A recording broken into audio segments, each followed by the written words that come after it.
নমস্কাৰ মই 26 তাৰিখে 26 এপ্ৰিল 2025 চনৰ 26 তাৰিখৰ দিনা এটা ভুল বাক্য কলো তাৰ বাবে ক্ষমা খুজিবৰ কাৰণে মই এই ভিডিঅটো বনাইছো 26 এপ্ৰিলৰ দিনৰ ভাগত আজি মই লখিমপুৰ জিলাৰ বিভিন্ন অঞ্চলত যেতিয়া নিৰ্বাচনৰ পঞ্চায়ত নিৰ্বাচনৰ কেম্পেইন কৰি ঘূৰি ফুৰিছিল তেতিয়া মই এটা বাক্য কলো যেটো বাক্যই এতিয়া মোক বৰ অস্বস্তি পেলাইছে সেইকাৰণে সেই বাক্যটো উঠাই লবৰ কাৰণে আৰু মোৰ ভুলটো স্বীকাৰ কৰিবৰ কাৰণে মই এই ভিডিঅটো বনালো এতিয়া ৰাতি 1:20 হৈছে 1:20 কৈছে 26 তাৰিখ ৰাতি বুলিও ক'ব পাৰে বা 27 তাৰিখ পুৱা বুলি আপুনি ক'ব পাৰে মই এইমাত্ৰ নিৰ্বাচনৰ কামকাজ সামৰি লখিমপুৰত প্ৰচাৰ কাৰ্য সামৰি থকা ঠাই আহি পাইছো এই মুহূৰ্তত মই ক'ব কৈছো যে আজি দিনৰ ভাগত মই কৈছিলো যে বিজেপিক ভোট দিয়া মুছলমানসকল কাফেৰ যিসকল মুছলমানে বিজেপিক ভোট দিয়ে সেইসকল নৰকত যাব মই এনেকুৱা ধৰণৰ বাক্য এটা কৈছিলো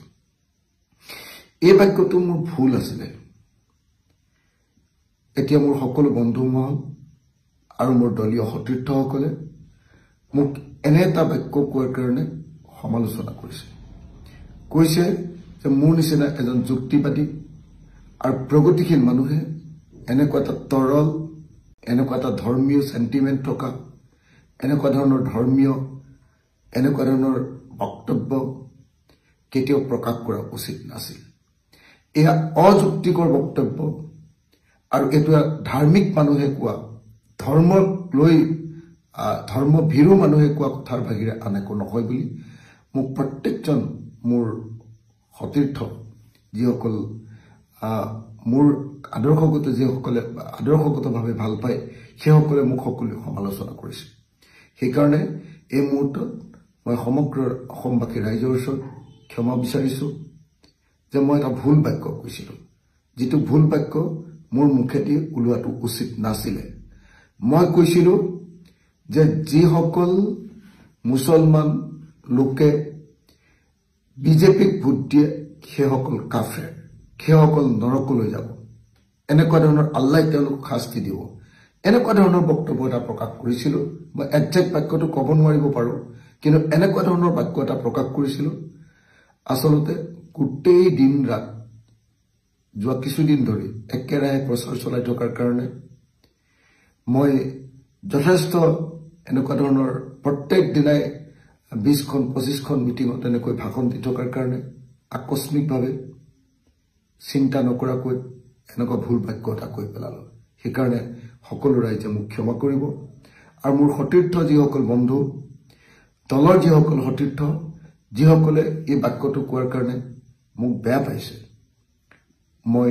অযুক্তিকৰ কথা কৈছো বুলি কৈছে মই ধৰ্মীয় চিন্তাৰ কথা কৈছো বুলি কৈছে মই প্ৰগতিশীল চিন্তাৰ পৰা আঁতৰি গৈছো বুলি যিসকলে কৈছে মই তেখেতসকলৰ ওচৰত ক'ব কৈছো যে মই নিশ্চয়ভাৱে ক্ষমা প্ৰাৰ্থনা বিচাৰিছো মোৰ ভুল হৈছে মই এনেকুৱা বাক্য কোৱা উচিত নাছিল মই ভৱিষ্যতে এনেকুৱা বাক্য নকওঁ গতিকে সকলো পক্ষকে সকলো ৰাইজকে মোৰ এনেকুৱা ভুল বাক্যৰ কাৰণে ক্ষমা বিচাৰিছো আৰু মোক ক্ষমা কৰি দিবৰ কাৰণে আপোনালোকক আহ্বান জনাইছো ধন্যবাদ জয় অসম